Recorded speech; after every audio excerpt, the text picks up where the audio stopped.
Happy Makar Sankranti to all of you. Makar Sankranti के इस शुभ अवसर पर आप सबको बहुत बहुत बधाई हो।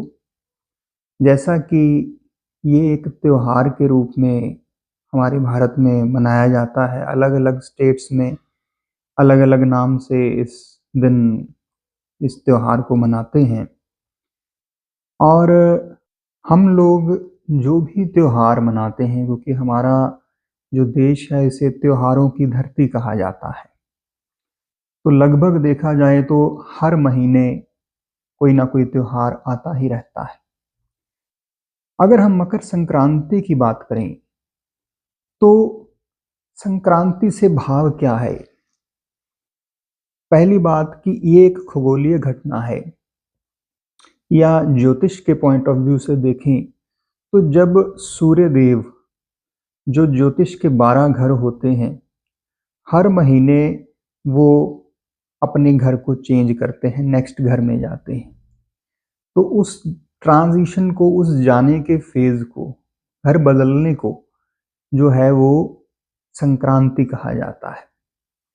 तो मकर संक्रांति के दौरान क्या होता है कि सूर्य देव धनु राशि से मकर राशि में प्रवेश करते हैं, तो उसको मकर संक्रांति के नाम से जानते हैं हम लोग। लेकिन संक्रांति तो हर महीने होती है, लेकिन फिर मकर संक्रांति को इतना महत्व क्यों दिया जाता है, ये बात विचार करने वाली है।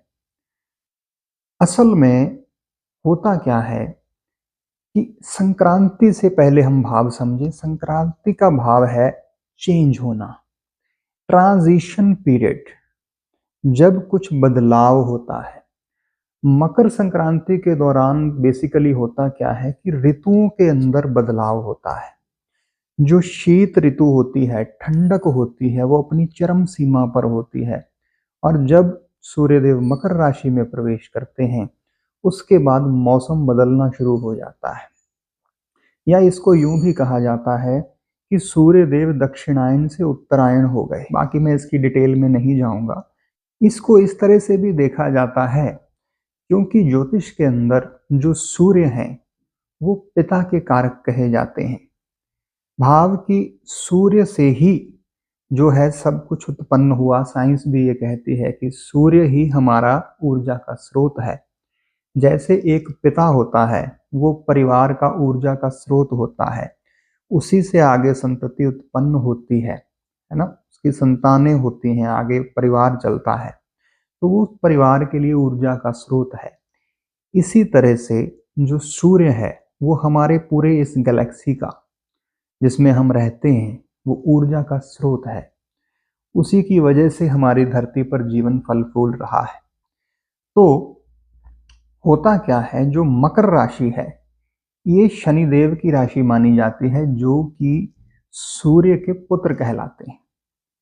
तो सूर्य क्या है, वो प्रकाश का प्रतीक है, वो प्रकाश फैलाते हैं, चमक है उनके अंदर, एक दमक है उनके अंदर।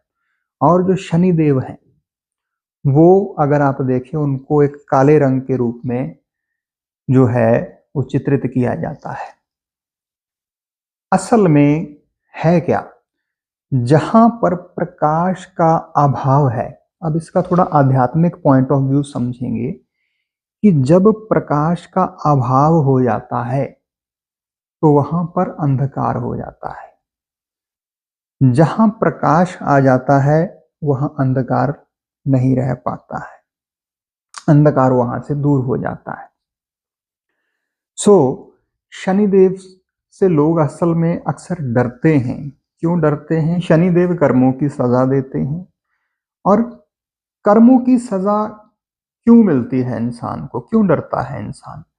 जब इंसान अज्ञानता के अंदर कोई ऐसे कर्म कर देता है जो कि सही नहीं है, गलत है, तो फिर उनका फल तो भोगना ही पड़ेगा, क्योंकि जैसे कर्म करेंगे वैसा फल भोगना पड़ेगा। इसीलिए तुलसीदास जी ने भी कहा रामायण में कि कर्म प्रधान विश्व रचि राखा, जो जस करई सोई फल चाखा। तो शनिदेव का कार्य क्या है, वो कर्म का फल प्रदान करते हैं। तो जब इंसान अज्ञानता के अंदर कर्म करता है तो वो कर्म के जंजाल में, चक्र में फंस जाता है। और ज्ञान रूपी सूर्य का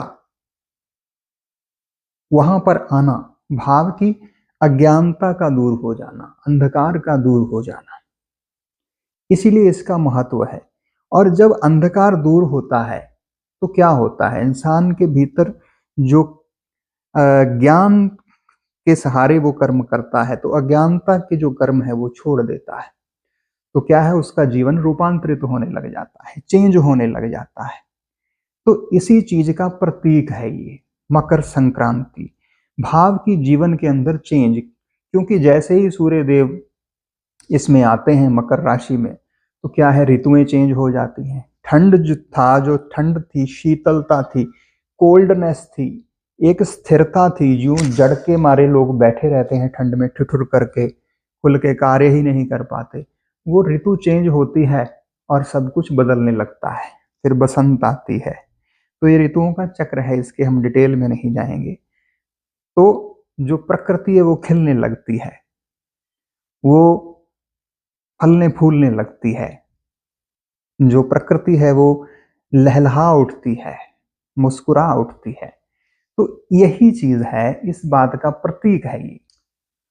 अब अगर इसके आध्यात्मिक पक्ष की ओर हम थोड़ा ध्यान दें, क्योंकि कोई भी हमारा त्योहार है उसके पीछे भौतिक के अलावा उसके आध्यात्मिक पक्ष भी होते हैं जिनसे हम अनजान रह जाते हैं।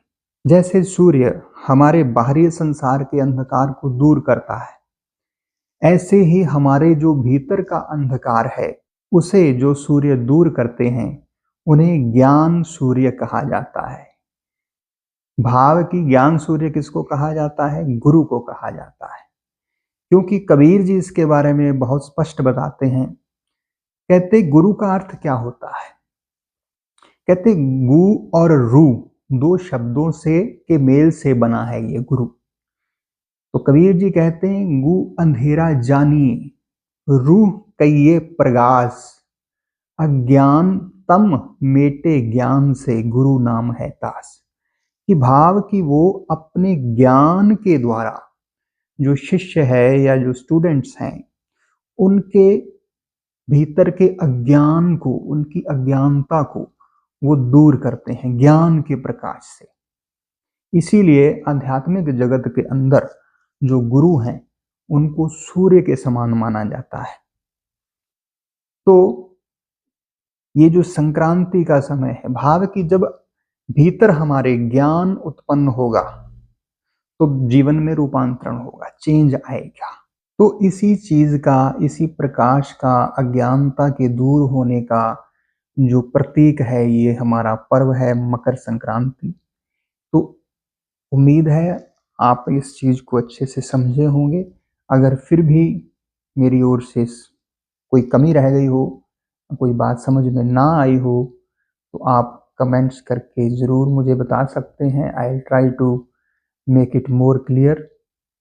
क्योंकि हमारी जो भारतीय संस्कृति है, अब संक्रांति के अंदर ट्रांजिशन कहा जाता है जो कि अभी से शुरू हो गया।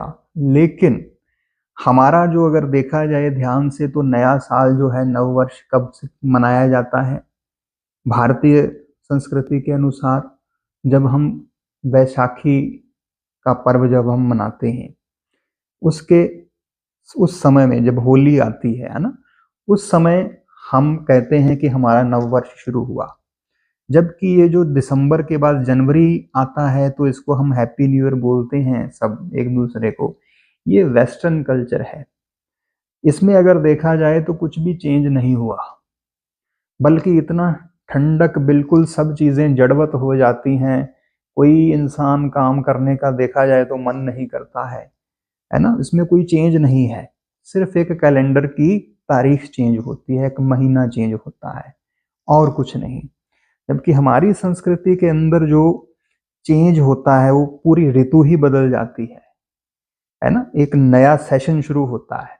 इसीलिए हम लोग अपना जो वित्तीय वर्ष है वो हम ये मार्च में एंडिंग क्लोजिंग करते हैं। जो अपने फाइनेंशियल होते हैं, इश्यूज होते हैं सारे, फाइनेंस के पॉइंट ऑफ व्यू से भी देखा जाए तो हमारा जो संस्कृति के अनुसार जो नव वर्ष है वो मार्च में जाकर के कहीं अप्रैल में शुरू होता है।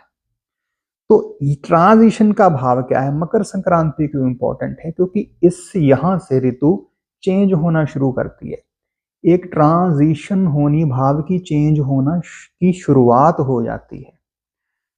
और आशा करते हैं कि इसी चेंज को हम अपने जीवन में भी लेकर के आएं और जीवन में सद्गुणों को अपनाएं और जो बुरी आदतें, जो गलत चीज़ें हमारे जीवन में रही हैं उनको हम दूर कर दें, उनको हम पीछे छोड़ दें और आगे बढ़ें। तो इसी आशा के साथ आज की वीडियो को मैं यही विराम देता हूं और एक बात और आपसे शेयर करना चाहता हूं कि आप सब ने बहुत प्यार दिखाया और पेशेंस दिखाई और अपने इस चैनल माइंड विस्तार को खूब प्यार दिया और आप सबसे शेयर करते हुए मुझे बड़ी खुशी हो रही है, बहुत हर्ष हो रहा है कि हमारे इस चैनल पर जो हमारे व्यूअर्स हैं उनकी संख्या अब 1000 को क्रॉस कर चुकी है। और इसी तरह से अपना प्यार बनाए रखें, हमसे जुड़े रहें और यूं ही हम मिल कर के आगे बढ़ते चलें। इसी आशा के साथ आप सबका बहुत बहुत धन्यवाद। हैप्पी मकर संक्रांति।